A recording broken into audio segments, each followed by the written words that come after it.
Dago, Scano, and good evening, Six Nations community. I'd like to welcome everybody to the 59th Six Nations of the Grand River Elected Council swearing in ceremony. My name is Nathan Wright. I am the interim CEO. Been in the position for a month and a bit now. And just want to welcome everyone to the swearing in ceremony this afternoon or this evening. Also like to welcome the 59th Council to your seats and look forward to working with all of you over the next year and hopefully more. With that, I'd like to also introduce Hilary Bashu, who is the Commissioner for taking oaths. And at this time, I'm going to turn the ceremony over to her to conduct the swearing in.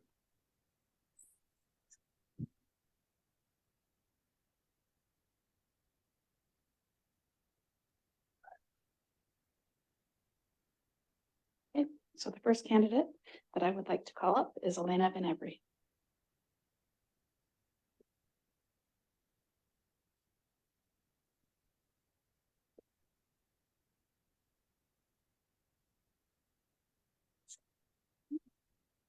So can you read that for me, please?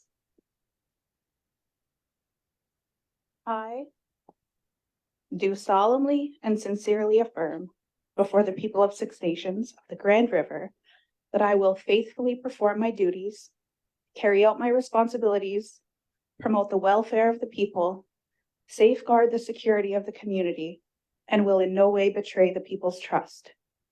Should I break my oath, I shall be willing to submit myself to disciplinary action and accept the penalty as determined by the Integrity Commission. This is my solemn oath. And you still swear? I do.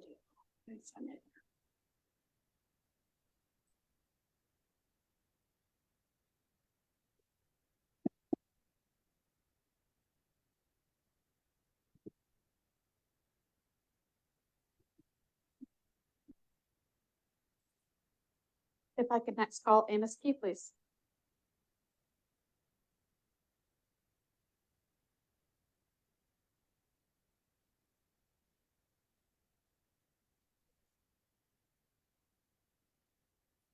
You can read that for me, please. I do solemnly and sincerely affirm before the people of Washwig and Six Nations of Grand River that I will faithfully perform my duties, carry out my responsibilities, promote the welfare of the people, safeguard the security of the community, and will in no way betray the people's trust. Should I break my oath, I shall be willing to submit myself to disciplinary action and accept the penalty as determined by the Integrity Commission. This is my solemn oath.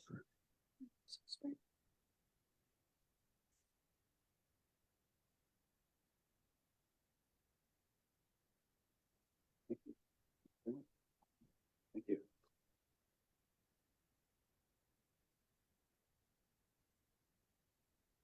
And next we'll swear in Audrey Powell Sponberry. Read that for me, please. I do solemnly and sincerely affirm before the people of Six Nations of the Grand River that I will faithfully perform my duties, carry out my responsibilities, promote the welfare of the people, safeguard the security of the community, and will in no way betray the people's trust. Should I break my oath, I shall be willing to submit myself to disciplinary action, accept the penalty as determined by the Integrity Commission. This is my solemn oath.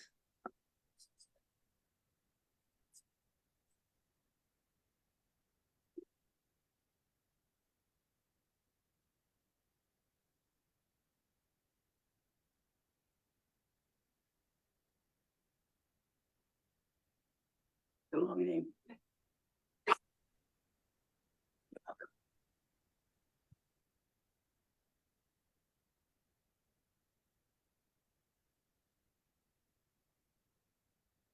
Next we have Carol Green.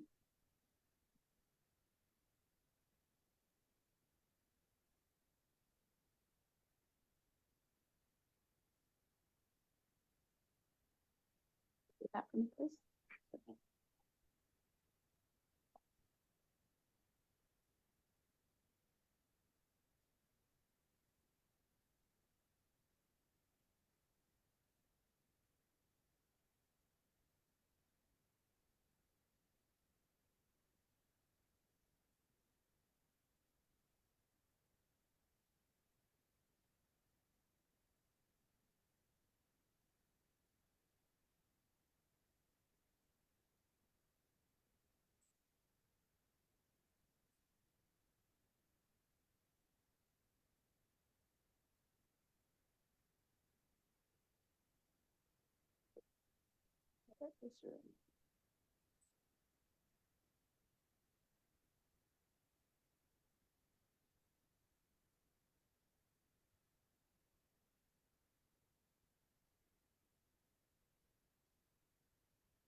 Next, we have Cynthia Jameson.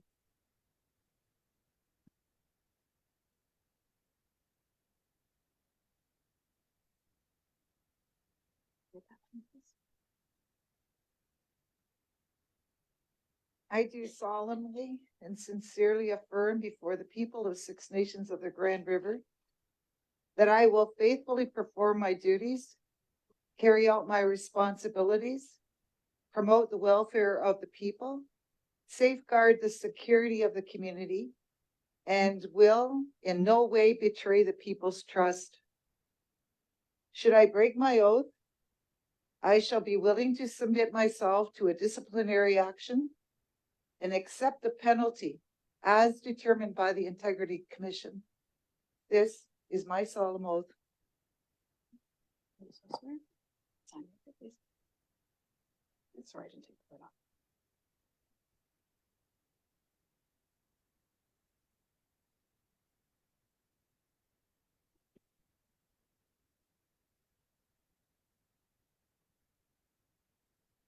Next is Dale Bomberry, please.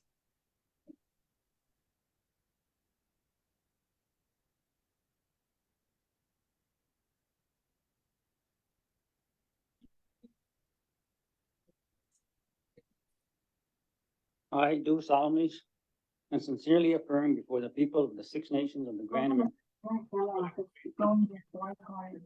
carry out my responsibilities, promote the welfare of the people, safeguard the security of the community, and will no way betray the people's trust. Should I break my oath, I will be willing to submit myself to a disciplinary action and accept the penalty as determined by the Integrity Commission. This is my solemn oath.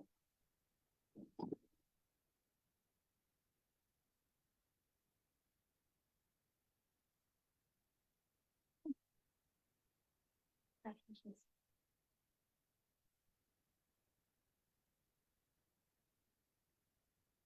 Next, we have Dean Hill.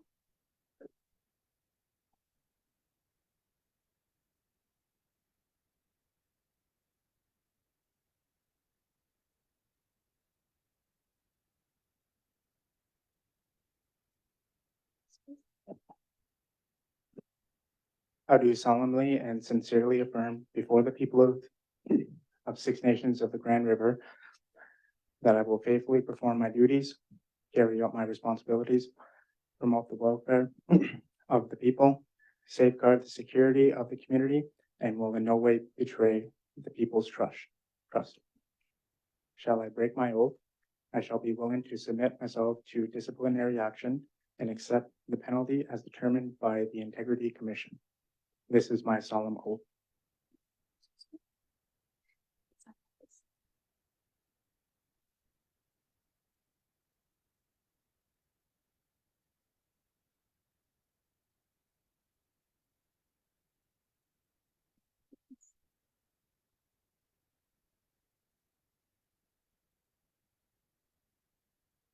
Next, we have Greg Fraser.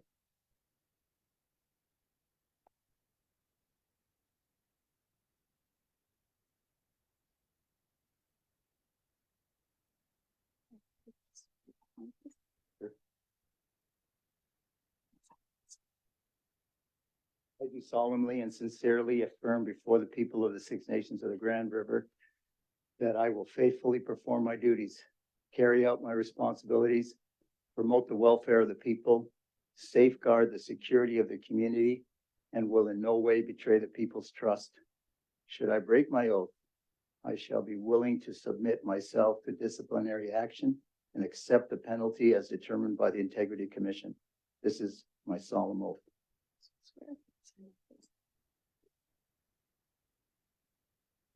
Thank you. Congratulations. And next we have Hazel Johnson.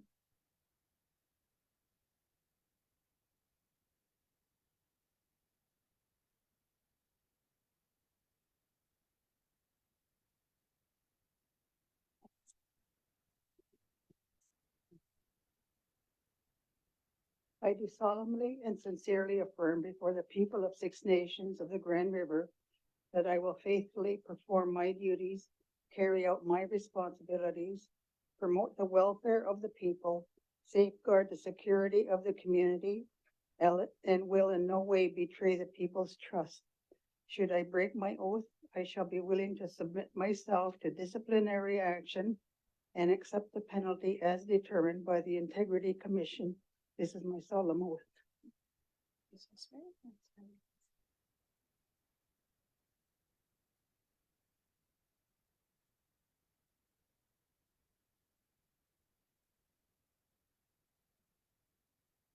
Congratulations.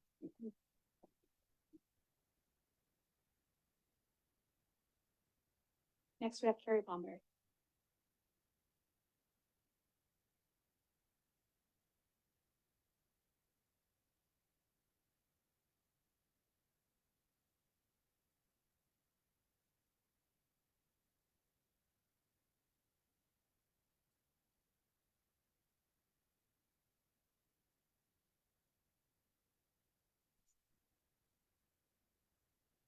I do solemnly and sincerely affirm before the people of Six Nations of the Grand River that I will faithfully perform my duties, carry out my responsibilities, promote the welfare of the people, safeguard the security of the community, and will in no way betray the people's trust.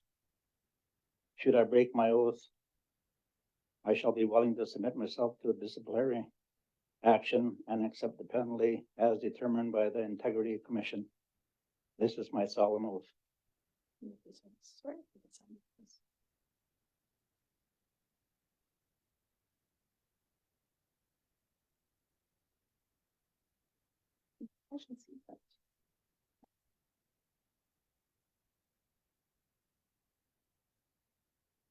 Next we have Melba Thomas.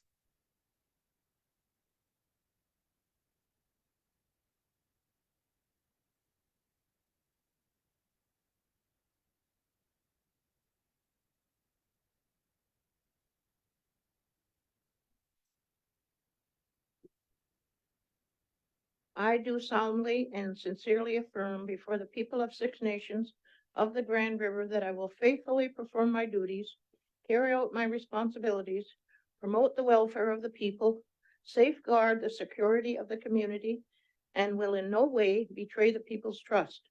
Should I break my oath, I shall be willing to submit myself to disciplinary action and accept the penalty as determined by the Integrity Commission. This is my solemn oath.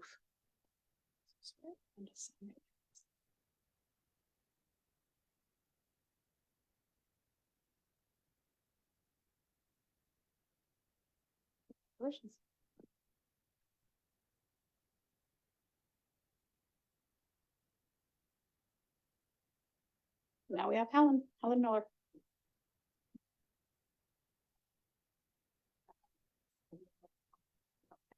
I do solemnly and sincerely affirm before the people of Six Nations of the Grand River that I will faithfully perform my duties, carry out my responsibilities, promote the welfare of the people, safeguard the security of the community, and will in no way betray the people's trust.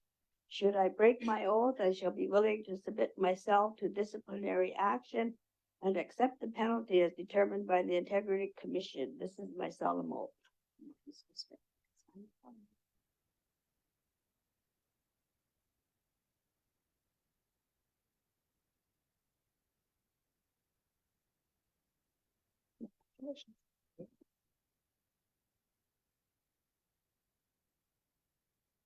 And finally, we have Chief Sherry Lynn.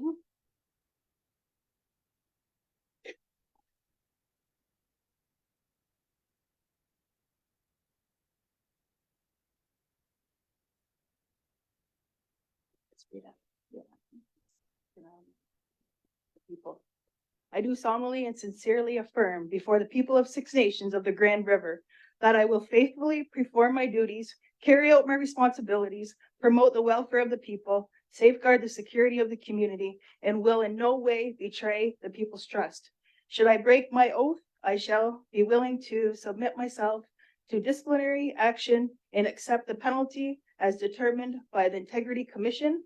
This is my solemn oath.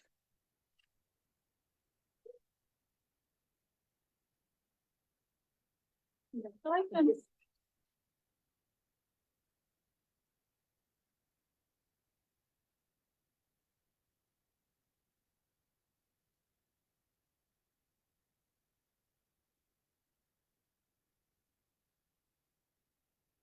That concludes the swearing in of the 59th Council of the Six Nations of the Grand River.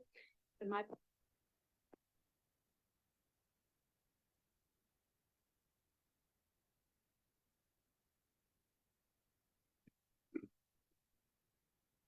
Yeah, at this time, I'm going to ask council to join us in the front here for a opportunity for a photo op. So those of you looking for that photo op will have an opportunity now. So after which we will get into the agenda. Those who wish to depart and have no other business with council may do so at that time.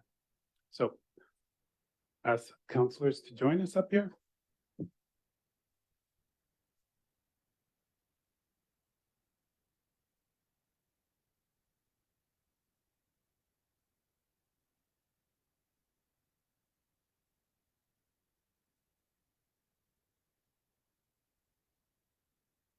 Is you want to just bring a chair?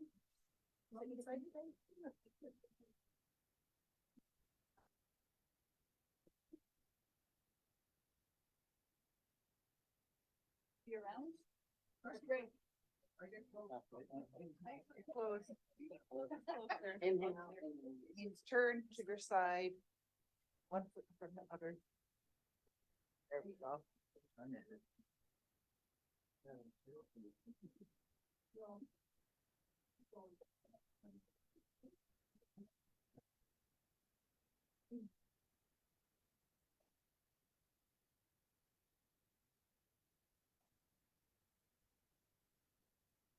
Yeah. Good.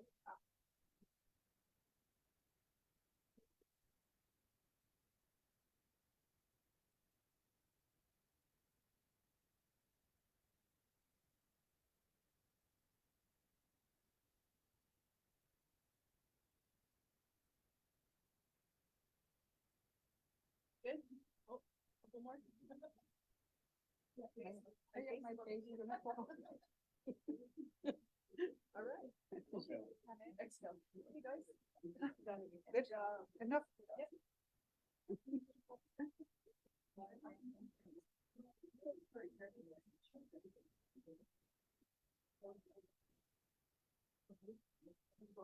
you.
Okay, well, let's get started.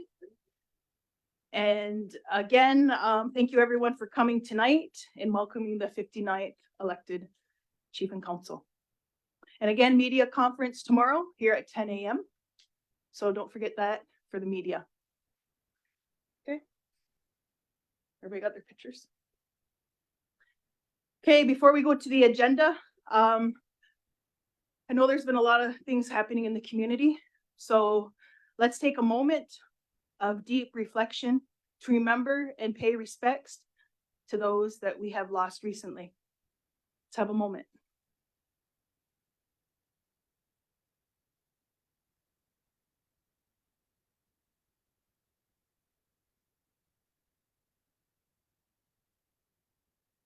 Thank you. And again, our condolences to all the families. Okay, let's go to number 2.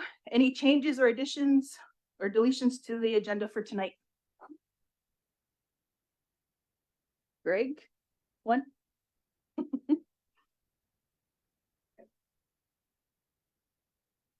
We have one addition. Is Greg. Is there a mover to accept the agenda? Moved by Melba, second by Audrey. All in favor? Anybody opposed? See none, carried. Okay, let's go to number 3.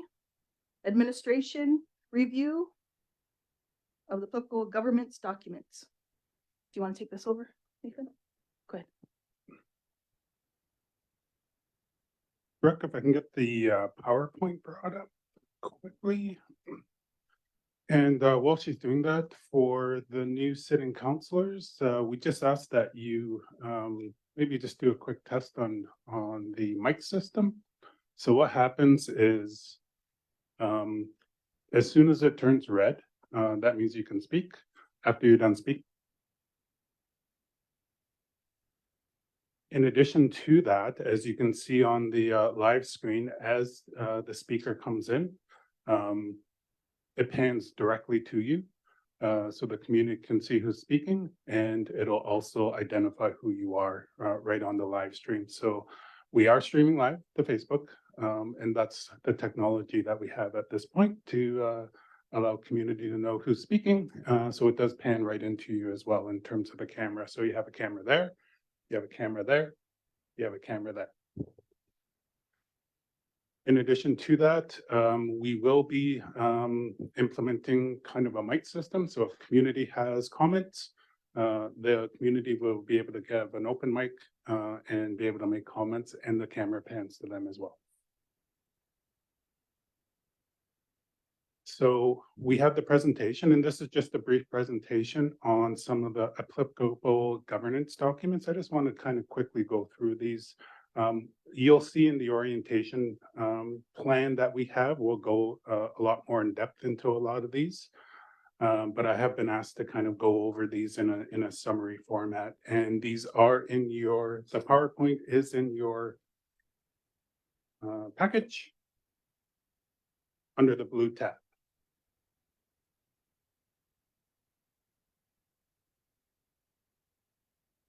Can I get the first slide? Next slide, please. So the first document I want to take you through, and these are available in hard copies in your binder. The first document I want to take you through is the 2023 election code, in particular section 18 and 19.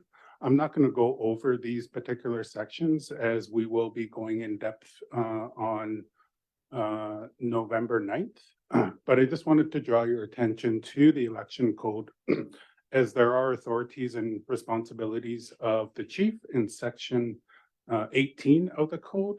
And also section 19 of the code is the duties and responsibilities of chief and council. So a little bit of homework.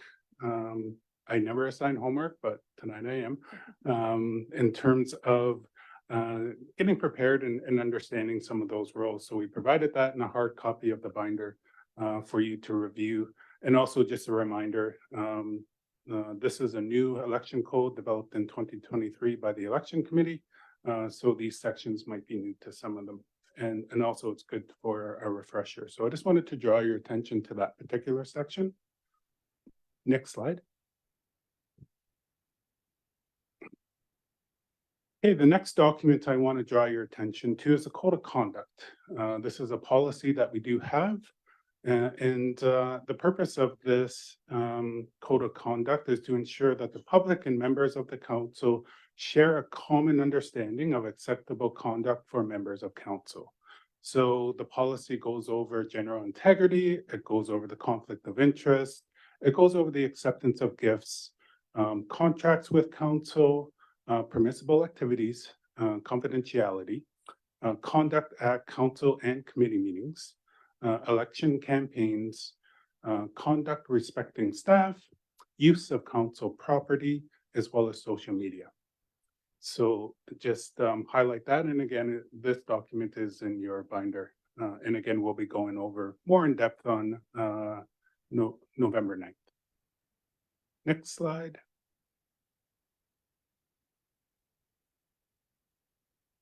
So the next document in terms of the review is this is the roles and responsibilities of elected council.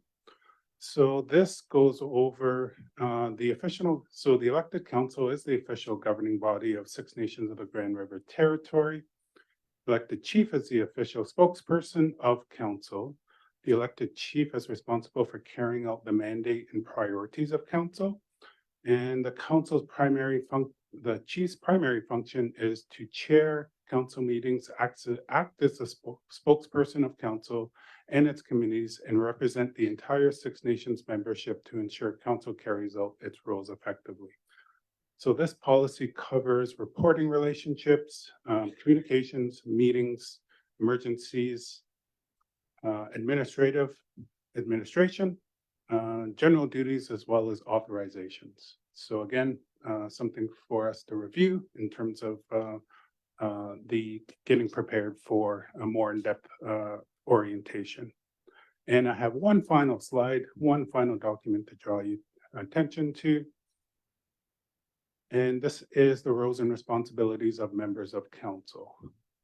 So the 6 Nations elected council is comprised of 13 members consisting of 12 district chiefs. You see we have some amendments to make in our policies. 12 district chiefs, as well as an elected chief. Collectively, these individuals are responsible for governing the territory in the best interest of 6 Nations membership. While the responsibilities of council as a whole are outlined in the policy, roles and responsibilities of council, this document is designed to provide an outline of the authority and responsibilities of individual members of council. Any additional responsibilities of the elected chief are outlined in the policy, roles and responsibilities of the elected chief. So this policy will cover representation, relationship with council, relationship with the SAO and its administration, council meetings, general duties, as well as authorizations. So just wanted to draw your attention to some of these key documents as we move forward in terms of the orientation. So I'll be talking a bit more, and Chief Hill will be talking a bit more about the orientation process that we're proposing later on the agenda. But I just wanted to take an opportunity to go over and highlight some of the key documents that are in your packages. Last kind of housekeeping matter is IT and technology. I know in the past, council has been used to a number of devices that we had, and it was a little cumbersome even when I was a sitting councillor. So we're going to propose that each councillor get an iPad as well as a phone. We'll be proposing that we eliminate the computer because the function of the iPad and the computer really do the same thing. And as an effective cost saving measure, just wanted to talk to you a bit about that proposal so we can save some money on costs. And it is challenging for IT when there are 2 competing devices, the iPad and the computer, going against each other. The only thing with getting rid of the computer is that's the best one to do report writing, because this is kind of small when you're trying to write reports. So I use the computer for that. I can do it here, but I mean, it's small, taking forever. But, and I write a lot of reports, We could go vice but versa I'll and just have, get I can just get my own. I don't know about anybody else, how they feel about writing in the iPad, but it is small. Yeah, I don't like that idea.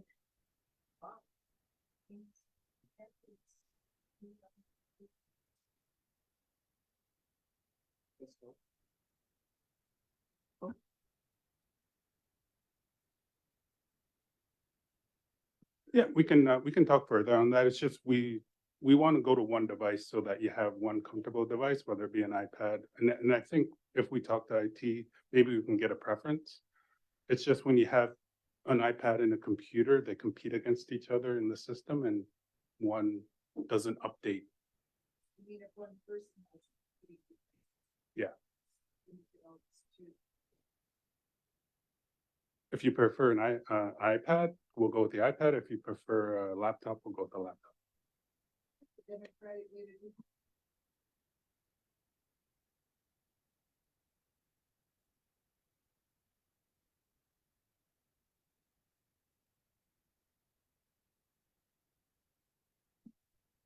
Okay, thank you, Nathan. Let's go to number 4, delegation. We have the election code committee.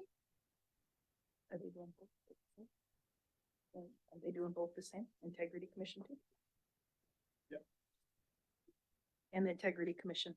Yep, come to the front.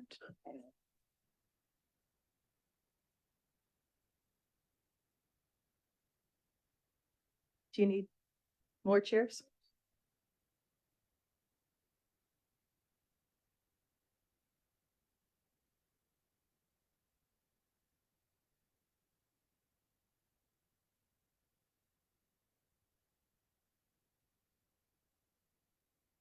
Can you use your mic?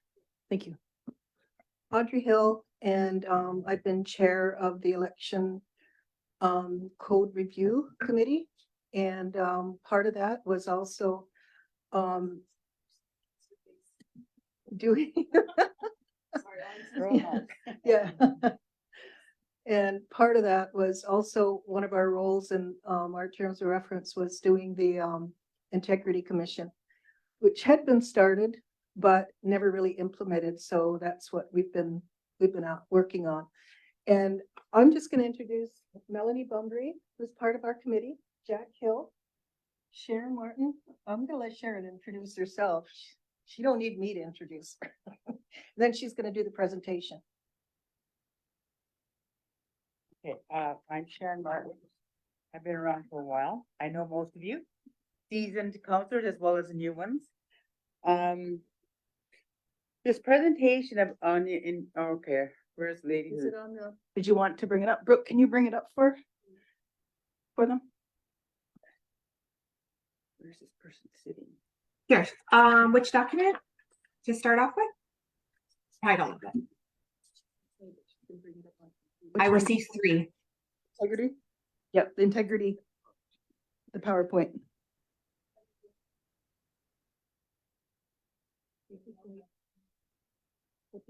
Tab through.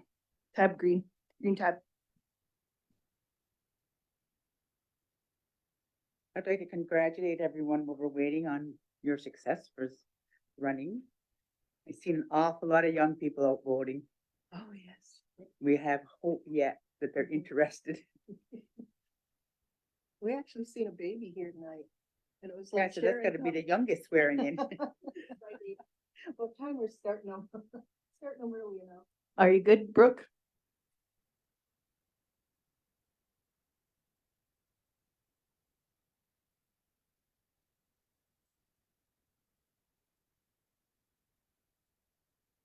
Presentation? Yes, sorry. Yep.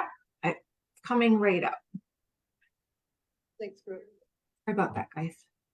Okay, this is Thank the you. Integrity Commission, and it was established by the Election Code referendum dated May 20th, 2019. I was happy to hear everybody swearing in. I've never sat through a swearing in before. So this kind of falls right in line with what you swore in for. To ensure that the confidence in the governance of the Six Nations of the Grand River elected council is upheld in an ethical and respectful manner. It serves to restore, uphold, and maintain a positive political reputation to promote the general welfare of the Six Nations people. Also to promote integrity as the foundation for the Six Nations elected council, ensuring that all council members fulfill their duties and responsibilities to the electorate. To improve, enhance, and maintain pride, trust, and confidence in the Six Nations elected chief and councillors by ensuring that all Six Nations codes, rules, regulations are strictly adhered to. Next slide. The mandate has an advisory role to provide written and oral advice to members of council. Complaint investigation.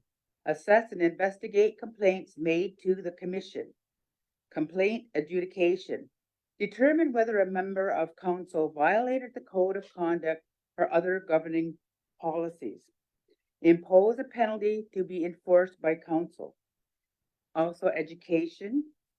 Provide information to members of council on rules, protocols, and procedures, and create an annual report. Next slide, please. So who will make up the Integrity Commission? A pool of at least 10 qualified members. Qualifications are as follows. Must be at least 18 years of age, must be a resident band member of the Six Nations of the Grand River Territory, proven community participant with knowledge of community dynamics, be honest, honorable, and of good character, as demonstrated by providing 2 letters of reference and a clear CPIC report. Possess the ability to be impartial and non-judgmental. Have no employment with band administration or personal financial gain/interest in work undertaken by the band. Have no involvement in political campaigning/endorsements. Must uphold and honor the oath of a member of the Integrity Commission. Must not hold an elected political position nor be related to an elected official. Will be removed for a violation of the Integrity Commission's oath, Appendix B. Next slide, please. Okay, summary of rules.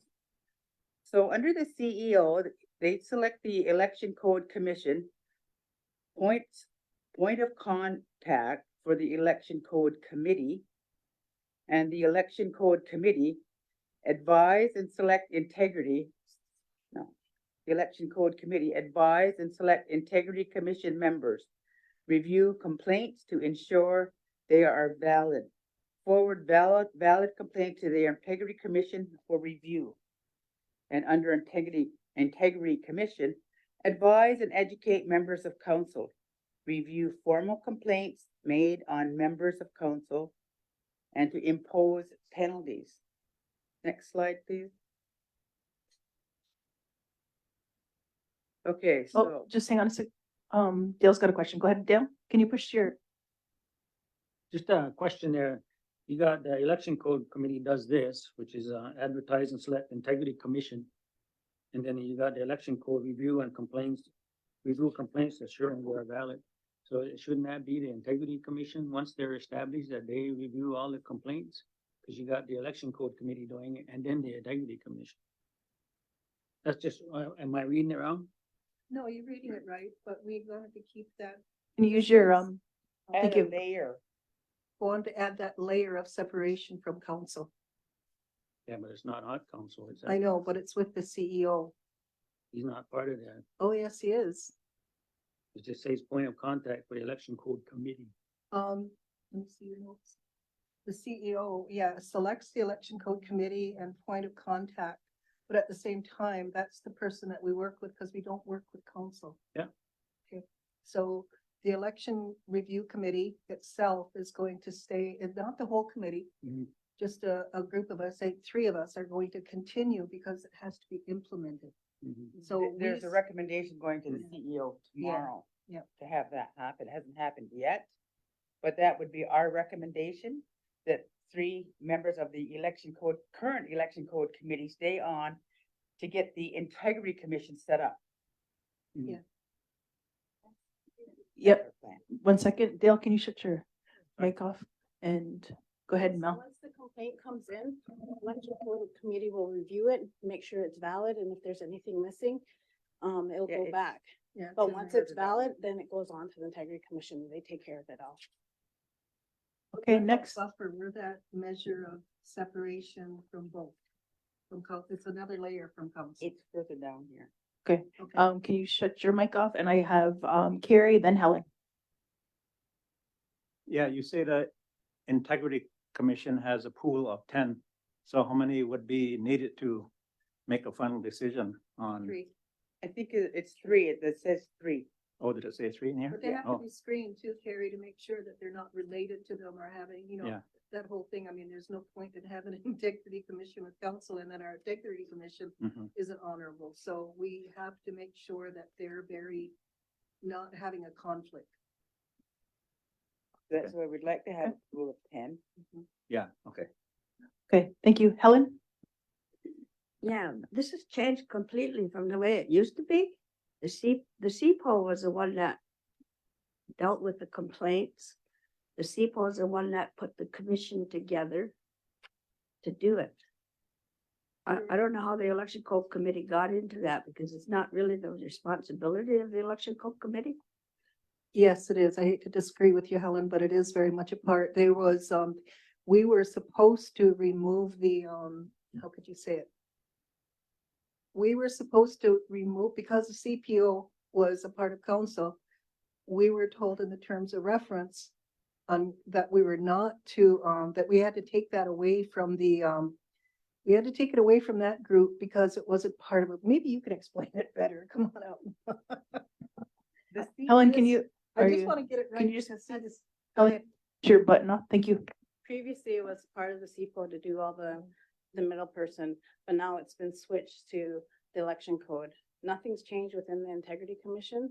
It still goes the same way, but the election code has taken the place of the CPO, and that was as part of the terms of reference for the election code to remove it from the CPO. Okay, thank you. Go ahead, Helen. Helen, can you push the button? Thanks. It was Without part- understanding why it was removed, but It was part of the terms of reference for the election code committee to do so. you guys made the terms of reference. No, when we first started, we worked with the election code review and terms of reference was part of it. We followed that, but in the terms of reference, it said to remove the CEPO as the person that would be involved in the integrity commission. So we followed all the things that we need to. We did a PowerPoint presentation. I don't think you were here for No, that. I wasn't here. Yeah, so maybe we can send it to you.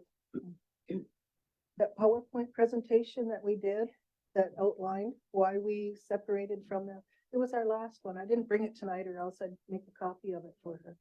We could, yeah, If you have questions and you don't feel their answer, please write them down, give them to the CEO, and he can address it with us and we'll Yeah. research it for you. yeah. I have Dale. Go ahead, Dale. Just to clarify, historically, the CEPO was not part of council. They were an independent contract that ran the election. And then they would deal with any complaints at the integrity commission, who they established, but they were not part of council. Yeah, this is a big change. Okay, you may sit there and say they're not part of council, but when you look at it, say you're a community member sitting outside, not knowing how it runs. For them, they see the CEPO as an employee of council because that CEPO is in a contract with council. Yeah. They report to the CEO. He picks the seat, not you, but the position, the CEO position, picks that individual. So the CEO is employed by Yeah. council. Yeah. So we're trying to make it more transparent Yes. to get away from conflict or the perception of conflict. Okay. Thank you. Thank you, Sharon. Continue. That's awesome. Where am I? Shut your thing off. Complaint. Am I still on that? I thought we did the complaint. No, you didn't finish it. Okay. I mean, remember where I was? Right? Okay, so a complaint must be submitted in writing for review. Questions, the name and member of council. So they'd have to state the name, state the specific policy that has been violated, state the complaint, state any attempts to address the member of council informally, and attach supporting documentation. Next slide, please. So here's what we were just talking about. So a complaint comes in, a formal complaint. So if it's complete, if it's reviewed by the integrity, Election code. election code review committee, then it's sent over to the integrity commission for investigation. Once it's investigated, then there's a final decision comes and the penalty. Now, if it's not if it's incomplete, then it's sent back to the complainant for resubmission. So this could take a while. And I know someone's gonna ask, is there appeal? Of course. Okay, just a second, Sharon. Audrey? Yeah, thank you, You sir. asked the last time. Yes, thanks for doing that. The formal complaint, maybe you might want to put in that little box there, it goes to the election code committee, and that would make it a lot more Yeah, clear. we Yeah. just wanted to simplify it. Well, because you're says getting it too earlier. simple for, It and people are says, gonna ask, who's it going to first? yeah, yeah. All right, we'll look into Yeah. that. Thank you. It'll go there first and they'll say, is it frivolous or is there any, meat to it? Conflict of interest or Yeah. something, yeah. Okay, I have Hazel. Go ahead. Yeah, with the final decision and penalty, will there be a listing of It's coming. possible It's coming. eggs? Okay. We're working with the This is the- CEO on the completion of this, so that will have the whole policy outlined. It'll have a lot more meat and potatoes. This is just an overview of what Okay. we've done. Thank you. And if there's any more questions, please send them on to Nathan. Next slide, please. Here's where your question is, Hazel.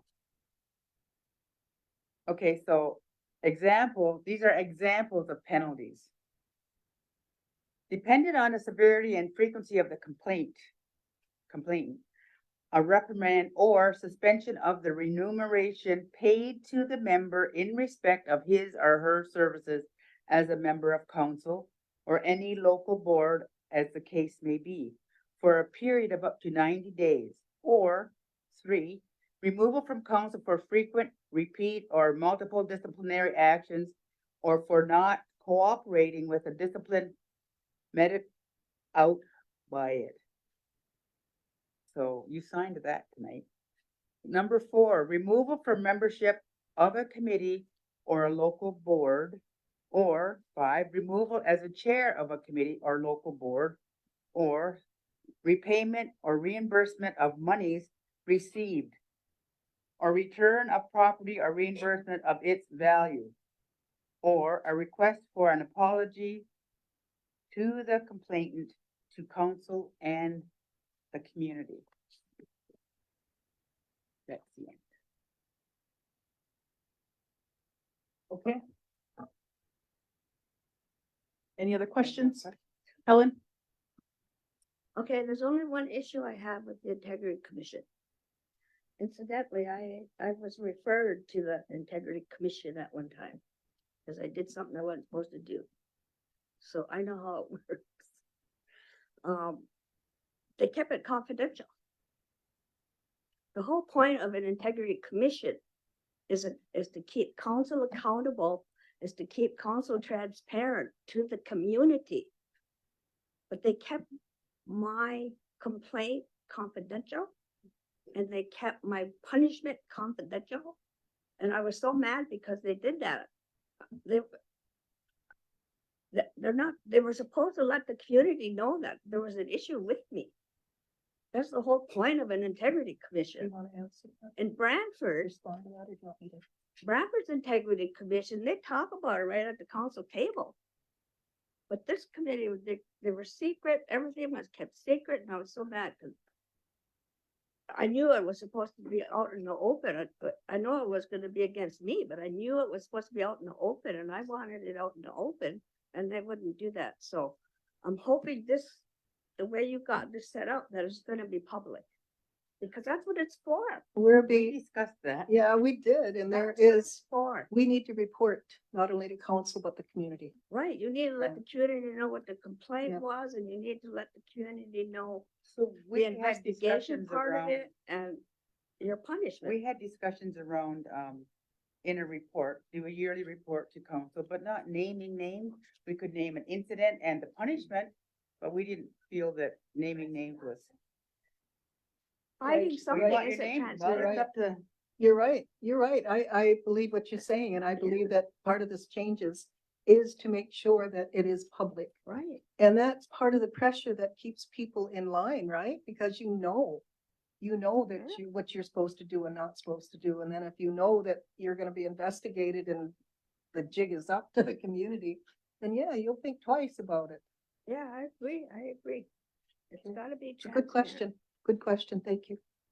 Thank you for your input, Helen. That's good input. Okay, thank you, ladies. Oh, Through it too, so it was only made him out of all of the council. okay.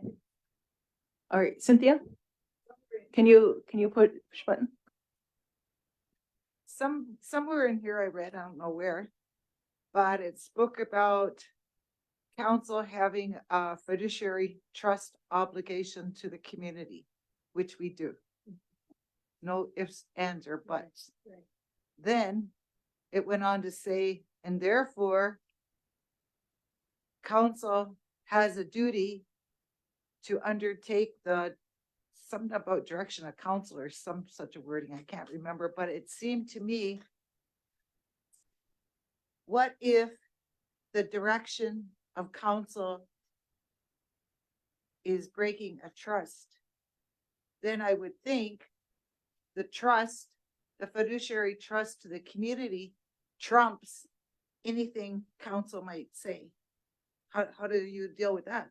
I think I'd like to see more about where you read it. Well, I'll find it in here somewhere. Yeah. Yeah, it seemed kind of like, well, geez. Send it off to Nathan with Mhm. your questions, and then we can respond to that. Yeah, okay, Can you hit your Just mic? identify the policy it's in. yeah, somewhere in there. Okay, Cynthia, can you hit your mic? Oh, Thank you. sorry. Okay, thank you, ladies. Thank you. Can you hit your mic before you leave? Finish it here. Yep, thank you.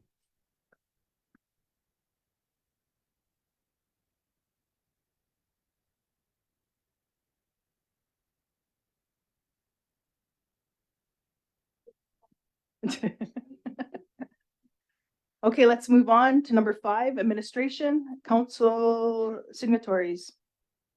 The Six Nations of the Grand River Council is required to update the signing authorities on all business accounts with the Royal Bank of Canada. And whereas elections were held November 4th, 2023, and the interim chief executive officer was appointed in October 2023. Therefore, it is resolved that the Six Nations of the Grand River elected council approved to remove signing authority of Mark B. Hill and add Chief Sherry Lynn Hill and Nathan Wright, the interim chief executive officer, on all business accounts effective immediately. Is there a mover? Moved by Amos, second by Cynthia. All in favor? Anybody opposed? See none, carried. Waive second reading. Amos? Second, Cynthia? All in favor? Anybody opposed? See none, carried. Shirley's gonna pass it around for your signatures, so that can be done immediately. Let's go to number 6, 2023 Christmas holiday closure. As you can see, on the back,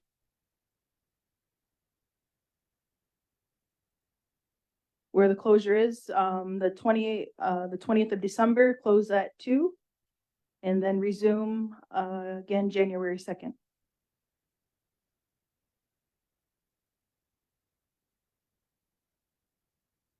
Moving it? Are you moving it or question? Question. Yeah, Okay, go ahead, Melba, then Elena. had trouble with the dump where people really need that service during the holidays and even more so possibly in some situations. So that is considered an essential service, isn't it? Yes. Yeah. Okay. Thank you. And I will move it. Can you hit your mic, Melba? Thank you. Before you go, Elena, move is there a seconder? Melba's got it on the floor. Second by Hazel. Questions? Go ahead, Elena. I spoke with Nathan beforehand, and I guess posting of emergency service numbers and people, you know, for health, for public works, if people have an emergency during the closure, those have sometimes been sporadic. But if we could also amalgamate all of those numbers into one place, including, and I know they're not departments of council, but including numbers for emergency numbers for like hydro, Six Nations natural gas, all the utilities that members might use in one place and post that during the holidays. Okay, great. Nathan's got it all written down. Good. Is there any other questions? If not, let's go to a vote. All in favor? Anybody opposed? No, it's for number 6. Anybody opposed? If none, carried. Waive second reading. Melba? Hazel? All in favor? Anybody opposed? See none, carried. Okay, let's go to number 7. So we have a orientation schedule that was all done before we left last term. Maybe Shirley can talk more about it.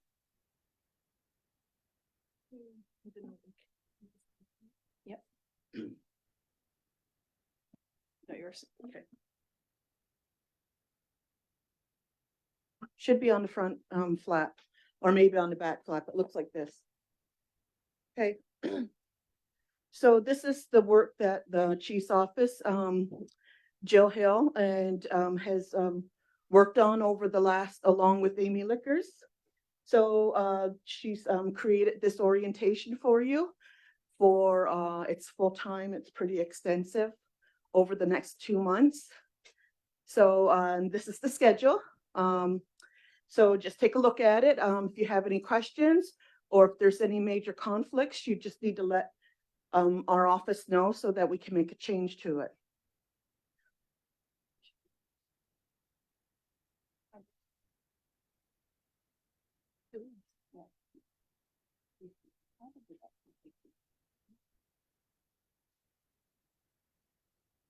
Just hang on 1 second, Helen. Why is trauma? Hang on a second, Helen. Oh, Just hang on.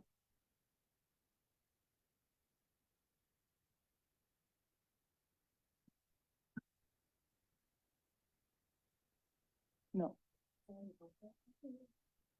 I wrote on mine. Okay, go ahead, Helen. Why, I'm just questioning why trauma-informed training is part of orientation. Pardon? Can you repeat that? I'm questioning why trauma-informed training is part of orientation.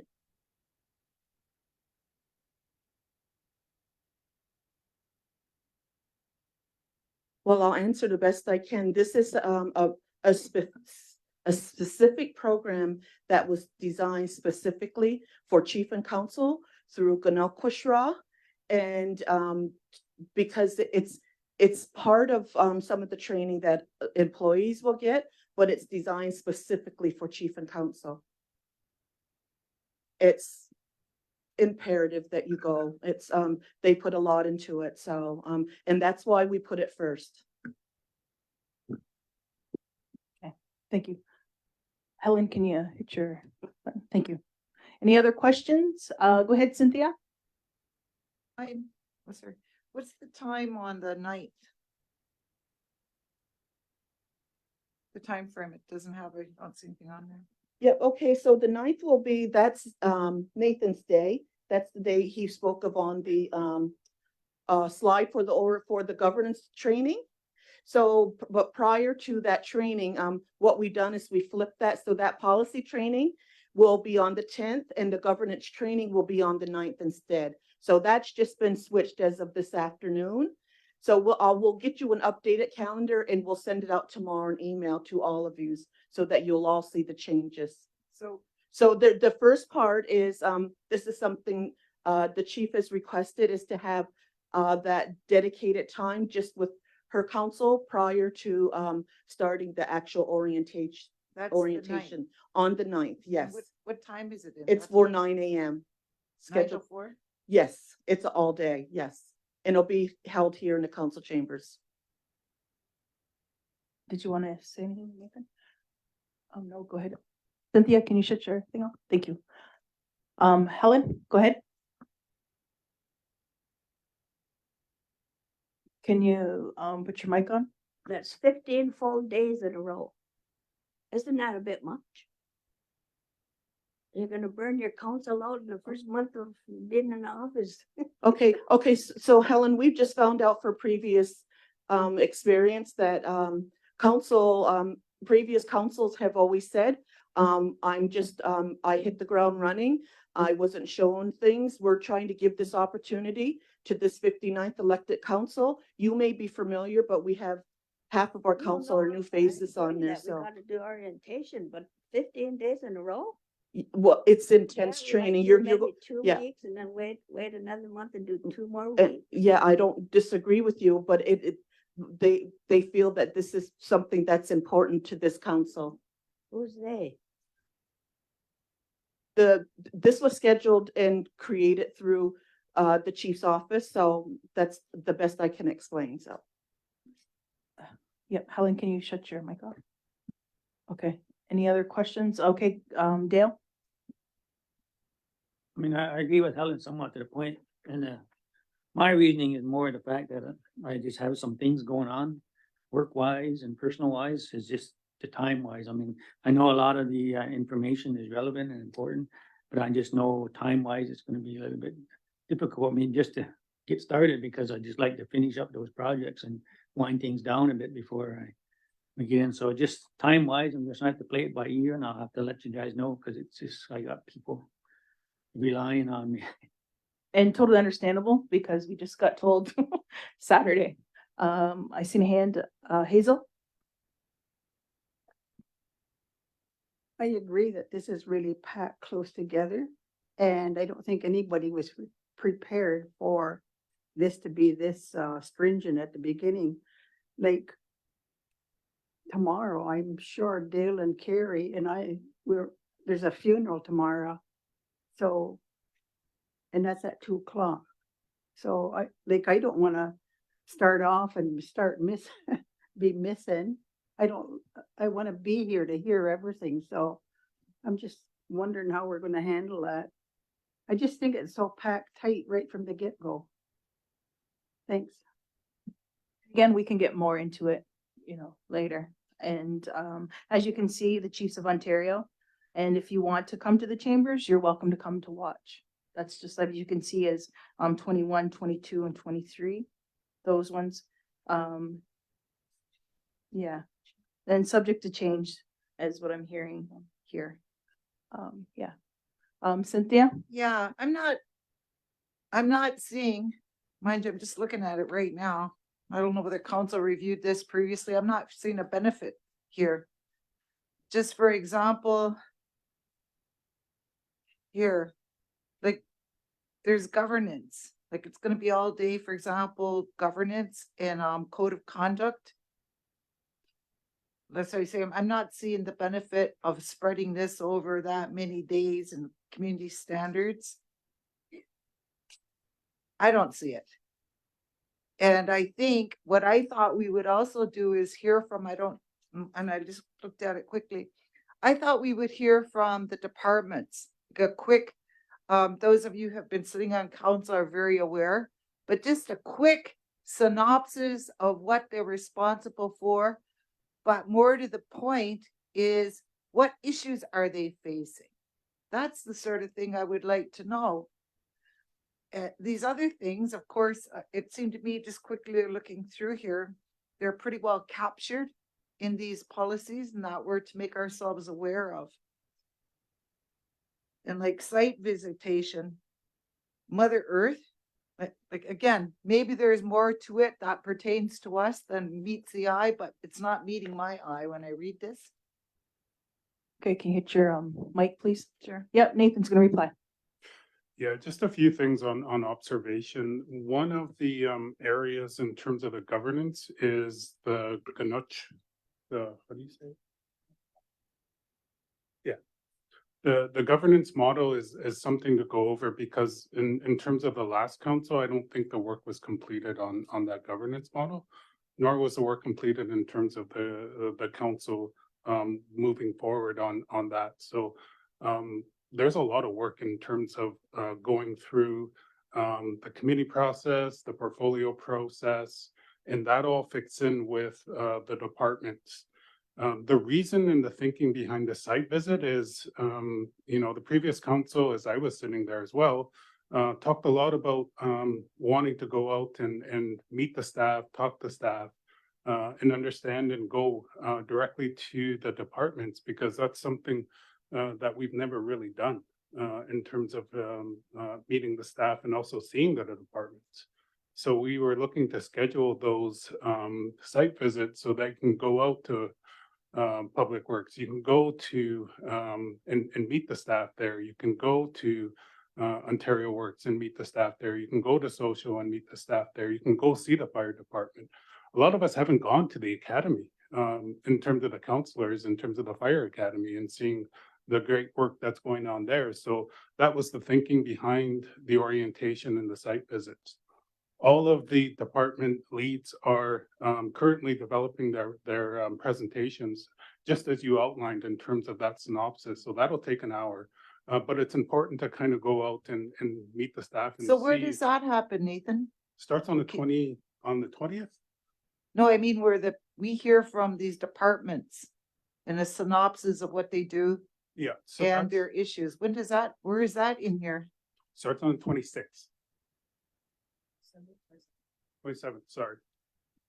But I'm understanding that's the site visits. Yep, so 27th, you go to Parks and Recs, policy, and you also hear from, they hear the matters, HR and IT.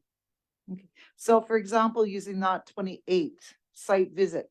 So that's the Parks and Recreation Council will go to Parks and Recreation. And they'll tour us around, I'm assuming, but then we will sit down with them and to hear a presentation from them. Yep. Is that how it is? Yep. Okay, it's a little clear. It's hard and I'm looking at this to. Good questions. Can you hit your mic? Thank you. Audrey? Yeah, I think that's okay, but I would also like to have a written report from them as well. You can only remember so much in your visits. We do all these 20 visits. How much you're gonna remember? They'll have the PowerPoint as their written reports. So each, and it'll follow, if you remember, the budget process that we went through, how they had those PowerPoints laid out. It'll follow that same outline, but it'll change slightly. And Zach and Holly are working on completing this work. Is at the front end of it, it'll have all of the things like the legislation that impacts their department. It'll have that legislative update, so we know legislation that might be coming down. So for example, health, right? We all know the health legislation is coming down, so they'll put that information up there, as well as a political ask in terms of what political advocacy is going in there. Then it'll go into, the department kind of outline, and it'll also end with the budget, so that you guys know where we are in terms of the quarter, and where we are in that budget cycle. So you have that information to take home as well. Audrey, follow up. Yes, I would like to also include what are their needs? Are they having problems? Where do they need political advocacy? That is included in there as well. Okay, thank you. Go ahead, Greg. Just speaking from experience, and actually I spoke with Jill when she was doing this. Yeah, when I came on board, there was no onboarding, zero. Walked in and okay, now start. Well, start where? But it was It was good that one of the counselors actually took me from site to site, introduced me to the people involved. After that, I spoke to them. They gave me their issues. They gave me their problems. And it was a little bit easier for me to understand what was going on. Well-being, for example, as Nathan has pointed out, it's a big machine. It's got to be 47% of our budget. It's got it's got most of our employees are associated with health. Health's got 3 different sites. It's got public health, it's got Gagnos, and it's got White Pines. And they're actually doing different services. So, but just going from site to site and just leaving that, I think health alone they could spend all day there. But first of all, I'd also like to thank, Sherry Lynn took me under her wing and says, well, get in the car and let's go. So we went from site to site, met people. And now when issues were brought up in council, I could visually see the person. I'd already talked to them. I went actually after that, and she knows this, I went around on my own and it helped tremendously. So yeah, I think it's good. Thank you. Hazel? I'm reading here where there's some days marked off with the portfolio Kentucky. I'm a little bit confused with portfolios because we never got into them. So now what are we going to do? Are we starting from scratch or are they going to be scrapped? I think again, discussion. Okay. We can have a Okay. Around at the that table. time, Yeah, on those days. Okay. for sure. Sounds good. Yeah. Yep. I seen a handout. Yes, go ahead. Beth?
Okay, thank you. Okay, so again, council tomorrow at 9 o'clock. Okay. All right, let's move on. Say a few words. Oh, first. Can I say a few words? yes, first? go ahead, Melba. Yeah, I think if you follow the schedule, you will have all the questions and understanding of what the elected council departments are all about.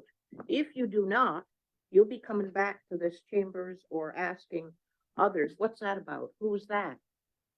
Who's the director of such and such? So it's really important that we attempt to, and I realize that you have some things that are scheduled that you possibly can't put aside. So I really agree with this schedule that we have, even though you said it's tight. Well, we are tight. We are a tight and responsible council. So I'm very surprised, tell you the truth, that we're objecting to some of this. I am really surprised because we need to, I guess, put our feet to the ground and to this community and continue on. So that is my comment. So welcome to elected council and all the work that needs to be done. Thank you. And unresolved work. Thank you. Last question, Dale? Yeah, I mean, just responding to Melba, or even the community member there. It's not so much that I I know it's all valuable and important, it's just that it's here, we just got here and we really had no input into it. And I know it's valid and it's actually a lot of this I understand myself, but it's just the timing for me with other commitments right now that I have work wise, and that's why I'm saying it's gonna have to, not that I'm trying to miss any meeting, I mean, I know I can pick up on any of this at any point in time, but it's just timing wise for what crunched right in at the. For beginning, sure. that's all. Totally understandable. And again, we'll work with that for sure. Amos? I was just wondering whether some of these could be repeated, because I have to resign from the University of Toronto, and it's on December 1st. I have to give them notice. So I just wondered whether it's, especially these next 2 days on Thursday and Friday, could they be repeated for those of us who can't make?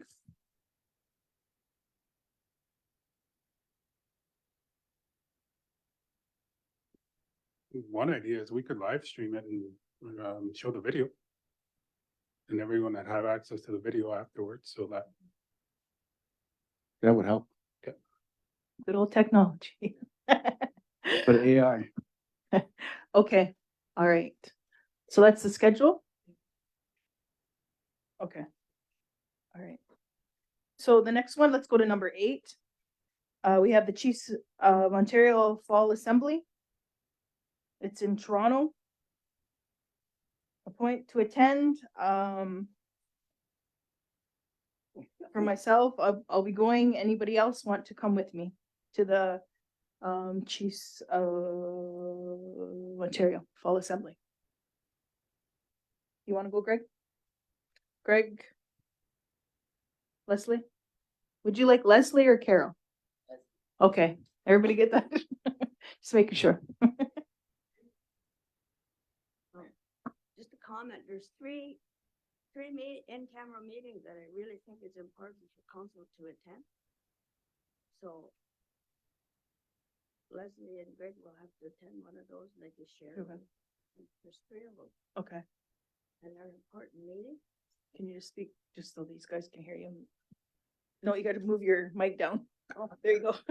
Yeah, there's 3 in-camera meetings that are important, so somebody has to be at, and I think if I remember correctly, they were kind of all like at the same time, the afternoon or something, so it's really important that Six Nations goes to those.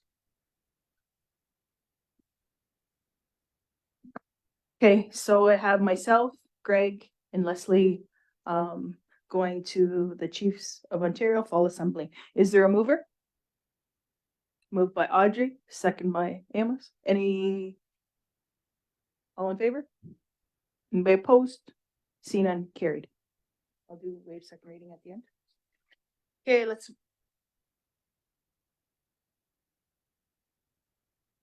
Okay. Also, he said that they're gonna live stream it if counselors are interested to come here at the chambers. Let Nathan know. Let's go to the Iroquois Caucus. Again, that's in Ottawa. November 29th to 30th. I can go to that also. Is there counselors that want to come? Hazel? How many? Because right now we haven't picked committees yet, so I just think yeah, just open it up. I had Hazel, is that you? Hazel, Elena, and Greg. Melba? Yeah, Chief, that's what I was gonna ask. You know, we haven't selected committees, but others who want to certainly attend these meetings as orientation, of course, should actually go if they can. I hear what the dilemmas are. So I would be one of them because Hazel and I, just to council know, we were the people that were delegates there. So I would hope that others would come. Thanks. Yeah, thank you. Okay, for myself, Hazel, Elena, Greg, and Melba to go to the Iroquois Caucus. All in favor? Anybody opposed? Seen and carried. Who moved that? Who moved it? I thought they saw. Yeah. Audrey did. Yeah. She's got it. Okay, let's go to the next one. Recommendation 8.3. We have the Assembly of First Nations, December 5th and 7th in Ottawa. We're going to that.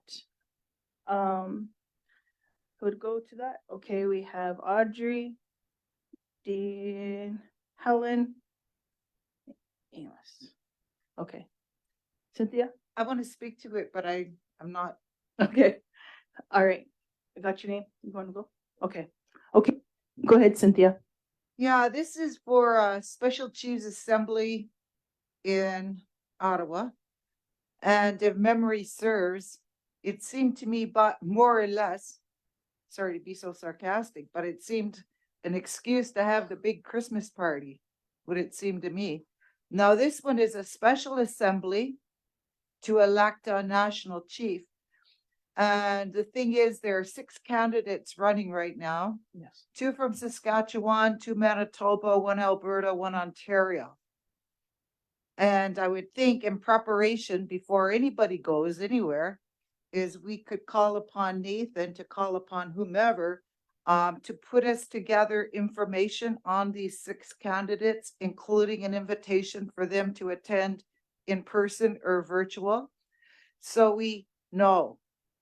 And with the council as a whole, we have that opportunity. We're better able to make an informed decision. That is, council should hear this, weigh the pros and the cons of this, that, and whomever else. The only one I'm familiar with is Dean Sayers from Ontario, who's been chief for years.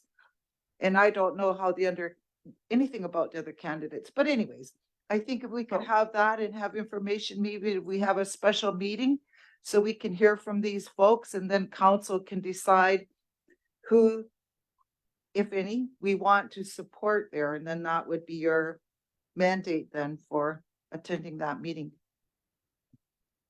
You can make that a motion? Can you hit the mic? Sure, I'll move Okay. that. Yep, just hang on a second. Oh, I would just want to reply to that. It's in the works right now. I've started yesterday. I didn't know if I was supposed to come in, but I was doing the transition. So I started working on that. For sure, we'll have for the Chiefs of Ontario, all the resolutions, because I'd like to, all full council to see those.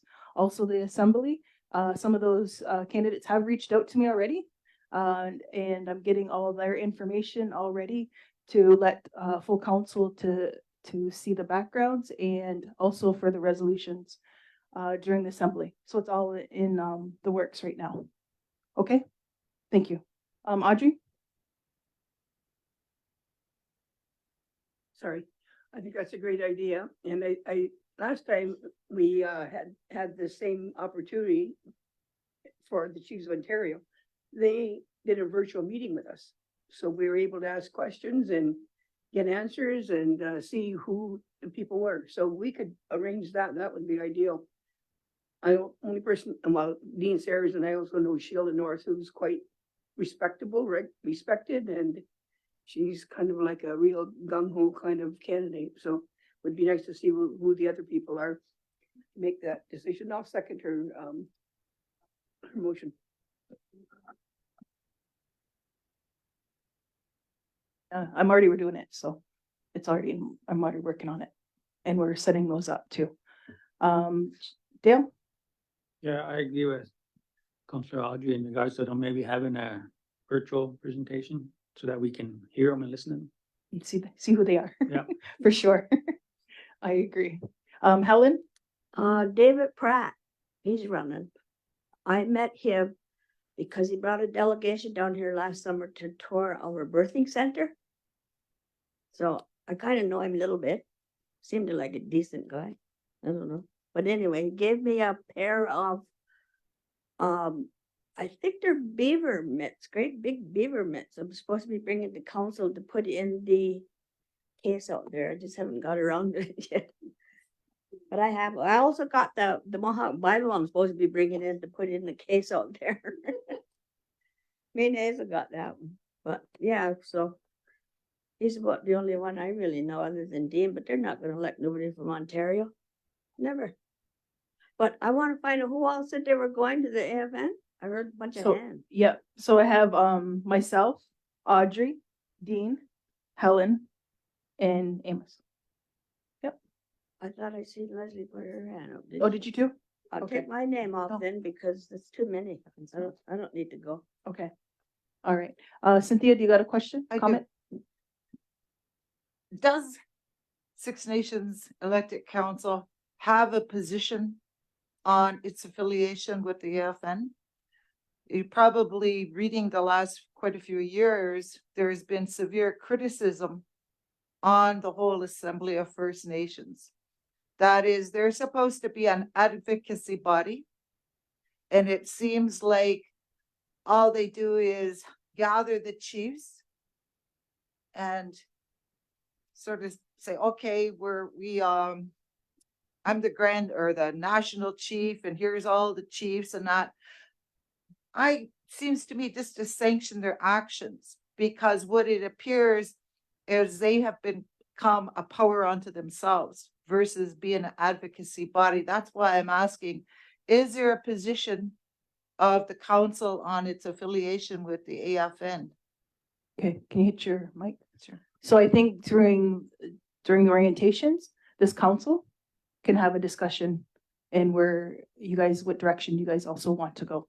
My Because we've question discussed was it. though, does council, up till, was it midnight last night, did they have a position on this matter?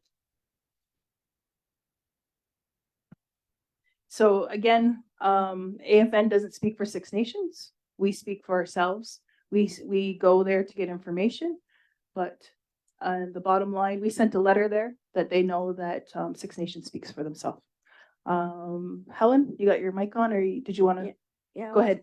I was gonna just, well, Sherilyn already said it, but we have to be there because they're taking they got all the money. They're taking money for everything. They have money for education, they have money for housing, they have money for everything.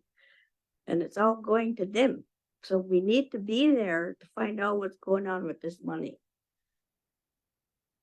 And you're right, they're not an advocacy no more. They think they're running everything. And the government looks on them as the consult. That's who they consult, is the AFN. They don't consult with us. So we need to be there to find out what they're doing. Okay, next I have Melba. Yeah. And then Cynthia. Cynthia, can you shut your mic off? Thank you. Yeah, I've always been confused about this. When Nathan came home, when he became a counselor, he did warn us about Chiefs of Ontario and the AFN. And I wonder if he could tell the audience as well as the community why he was objecting at that time to attending those meetings. If I got that right, Nathan, can you do that, please? Yeah, Thank you.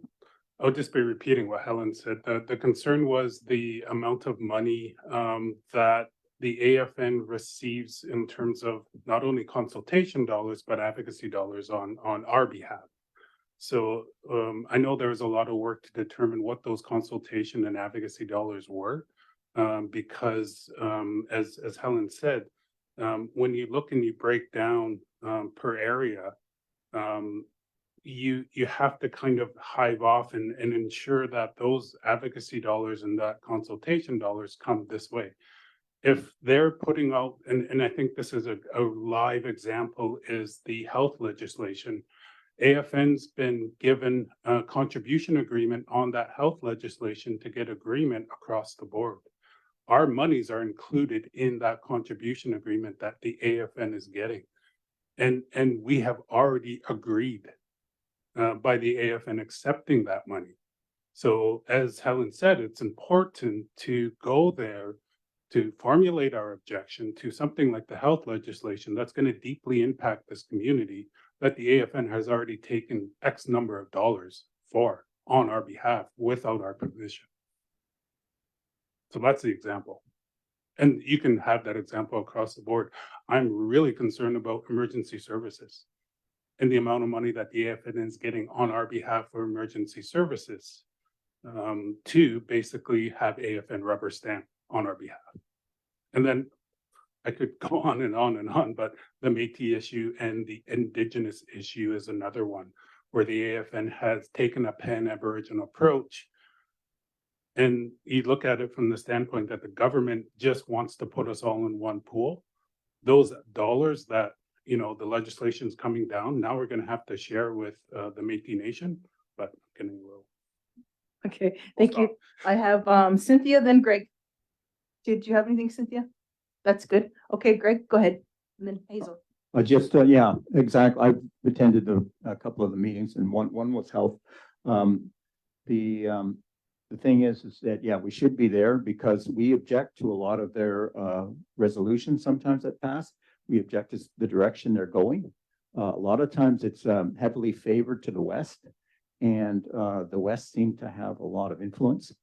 And like I was saying, they kind of control some of the, well, they're our advocacy group, which we don't always agree with what they're advocating. So that was just my insight from attending. And I've always known that anyway from previous when I attended it on my own as a community member.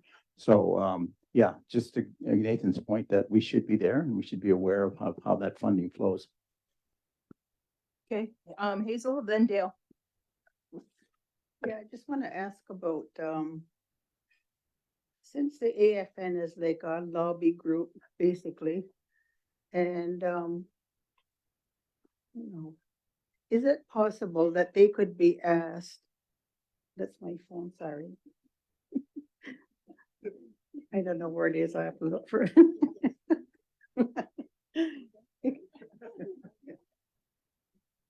Anyway, I'll try start over. I just want to ask, with that water class action suit and Six Nations have been denied from that, is there a possibility that that could be asked at the AFN to work to get Six Nations included rather than us having to take on our own class action in order for our community to be compensated? Yeah. Yeah, that was the next steps. Once we get into an actual general council meeting, I was going to bring that forward to get some direction on whether or not we continue the legal push to get access into the class action, or do we spend our energies in formulating a new class action that will be inclusive of those that are not on a water system. Because that's the whole crux of the class action water suit is the ones that are included now have to be under a boiled water advisory for X number of years. And that boiled water advisory has to be linked to a water treatment plant. As you know, the water treatment plant here is only servicing, you know, I think last I heard from my public works was around 30% of the community. So that means 70% of the community would totally be excluded from that class action water suit. So those were the parameters that that class action undertook. So it's kind of our work now to advocate to continue. Do we fight legally to keep in this particular class action, or do we issue and instruct our lawyers to get a new class action that's inclusive of us and other like First Nations that are not included in this particular one?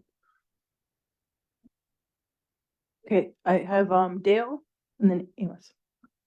I just to add to the point, I guess for the community members' point, when they say taking money, it's not just Six Nations money. It's all First Nations money, which would go to the grassroots, which isn't getting to the grassroots because they create that other level of bureaucracy.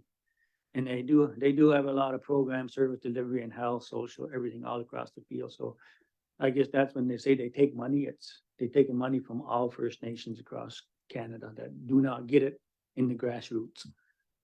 Okay, thank you. Amos, you got your, yep. Yes, I would suggest we might put an injunction against AFN. We could do that if we're separated from them. The other thing we have to be cognizant of or understanding of is that AFN if we want to get involved and want to make sure they hear us, we got to make sure the process about accepting resolutions. Because we were talking to the Chiefs of Ontario today about a language resolution to go to December's meeting, but they've already accepted resolutions in October. It's the cutoff. So we got to be, when we're planning, we got to be able to plan outside of the AFN when they're still accepting resolutions, if we're going to put one forward. I just want to make sure that the community knows that. Because a lot of it, especially with UNDRIP being trying to be implemented in this country for all First Nations, we need to be on top of that as a community, because Justice came down with their action plan and a lot of us didn't know about it. There was no engagement within this community about what does this community think about the UNDRIP, the implementation of UNDRIP, the United Nations Declaration on the Rights of Indigenous People. The last time I was at the AFN meeting, you know, everybody was scrambling about, well, where's our share of that engagement fund so we can consult our own communities? So we got to be on top of that too, at the national level, and make sure the AFN knows where we're positioned as Six Nations. Haudenosaunee. Yeah. Yeah. Thank you. Okay, Just we one, passed that. Just hang a on a little second, Melba. comment. Yeah. Yep, just hang on. Did we pass this one? No. Okay, we're still on discussion. Okay, go ahead, Melba. Yeah, I think it's really important. The community, as we know, is very concerned and I guess really questioning what is the water situation. So I think we need to make that decision very quickly. They're asking for papers. They've already put some in. Are they going to get compensated? You know, it's all over the community. They're very confused. So if we could make some decision, whether it's going to be a class action of our own, then we need to get that information out to the community in various ways. Thank you. You good? You on that one? Okay. Nathan's on that, Melba, for you. Okay, I have a mover and a seconder for myself, Audrey, Dean, Amos, and Leslie to go to the AFN. All in favor? Anybody opposed? Seen and carried. I'm gonna go back up to Iroquois Caucus, Shirley? Sorry, Chief. Yes, Brooke? It's Brooke. Sorry, you did not. I didn't get the mover or the seconder for Iroquois Caucus? the AFN and the Iroquois Caucus. So I got the the names of them, but there was no mover or seconder.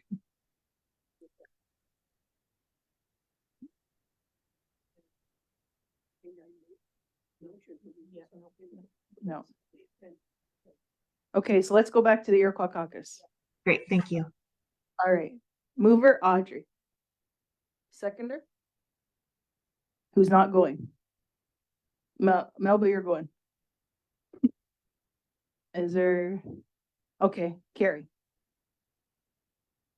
All in favor? Anybody opposed? Seen and carried. AFN? We're good. Did you have the AFN? Can I ask, is it all clear who's going to the Iroquois Caucus? Because Elena's going also. Yes. I have Elena, Greg, myself, and Hazel. the chief. And Hazel. And Hazel. Yes. Okay, thanks. Okay, I need a mover for the AFN. Mover, that's not going. Melba and seconder Greg. All in favor? Anybody opposed? Seen and carried. Can I have someone to waive second reading for recommendation 8.1, 8.2, and 8.3? I need a mover. Dale? Okay. Let me get on the floor. Elena, seconder? The waive second reading on those three. Helen, questions? Go ahead, Dale. Just, and this is more for Shirley, I guess, in regards to process and record keeping. Is it, process or procedure has changed in regards to waiving second? Usually they wanted a second reading on every motion. And is that an issue for records, I guess?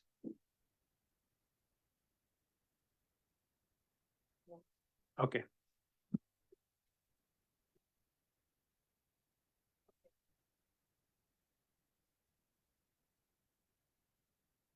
So to waive second reading, Elena and Helen, all in favor? Anybody opposed? Seen none, carried. And the last one, what I have is 8.5. I need, nope, 8.4 is, we're taking the 8.4 out. Sorry, 8.4 we took out. So 8.5, I'm going to go to Brantford, to Six Nations of the Grand River Elected Council, delegate chief of councilors to attend the Remembrance Day Memorial on Saturday, November 11th at the Brant County War Memorial at 10:15 at Harmony Square. And I need a motion to attend that. Moved by Audrey, second by Hazel. All in favor? Anybody opposed? Seen and carried. Second reading for that one? I forgot that one. Yeah. So I need second reading. Audrey. Seconder. Leslie, all in favor? Anybody opposed? Seen and carried. Okay. So that's the last of our agenda. And somebody for a motion to adjourn? Oh, Greg. Yes, Greg. I have you in big letters here. Go ahead, Greg. I'm easily forgotten. Just about the Glebe property, just to bring everybody up to speed on the Glebe property. As you know, we had some squatters up there. That's that property that is next to Mohawk Park. Former chief and I, Chief Mark Hill and I, and Trevor Bomberry, following a BCR passed here by the council, we served eviction notices to, there was approximately 10, 12 trailers. As you know, there were allegations of human trafficking, drug and alcohol abuse, and there was a couple of fires. A couple of trailers actually caught on fire. There was an explosion in one. There was some various criminality allegations. Oh, sorry. And so what we did was we knocked on all the doors, and we had, just to back it up there, we had two of our peacekeepers with us. We had some of the media with us and our comms team as we went from trailer to trailer. The disappointing part of it was we had, I believe the chief's office had asked the Brantford police to accompany us, and they weren't able to.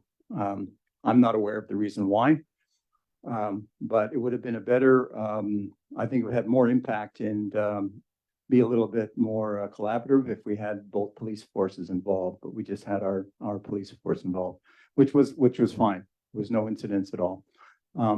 We did find that there were 2 or 3 First Nations members there. Most of the members, most of the squatters were non-native, and they were asked to leave. They were given 14 days to vacate. And there were also 4 entrances to that property where they could pull trailers in or drive in with vehicles. They will be closed after these people vacate. The names that were taken from First Nation members were given a list or a sheet with all the services that we provide to help them. We're not going to just, and we asked Brantford to do the same as well. But they weren't present, so they weren't able to do that. But we did provide a list for all our members because we just didn't want to kick them out onto the street. So they did have, information, and we will, I believe we took their names, and our office will be contacting them to see if that we can help in their transition out of there. We also informed Public Works about with the gates that are required. I think there are 4 entrances that will be closed off. And of course, we'll be keeping the Brantford police in, I guess we'll keep them in the loop. I do know that the chief Mark was able to speak with the mayor of Brantford, and he wants to continue dialogue as well as form some type of protocol in terms of the security of that area with our police force and their police force. And I think their police chief and our police chief will be involved, as well as our new chief, Sherry Lynn. She'll be involved also in developing that protocol for establishing a secure area free of criminality, and also a collaboration with both police forces. So that's something we'll be working on in the future. So I just wanted to bring everybody up to speed on that. It's still an ongoing process, and we will see in another 10 days or so what ensues. Okay, yeah, question, go ahead, Joe.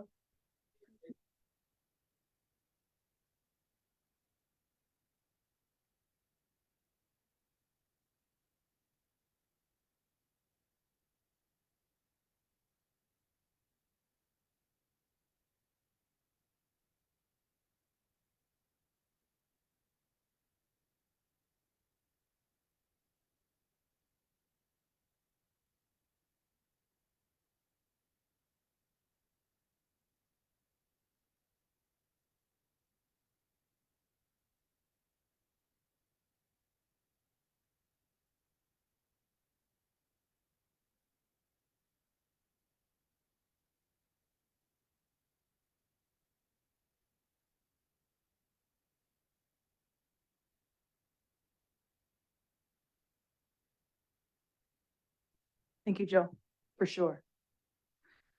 Okay, I need a motion to adjourn, and then we'll go into in camera. A motion to adjourn? Hazel? Dean? All in favor? May opposed? See none, carried. Thank you, everyone. Thanks for coming out to see the 59th Chief and Council. Yay!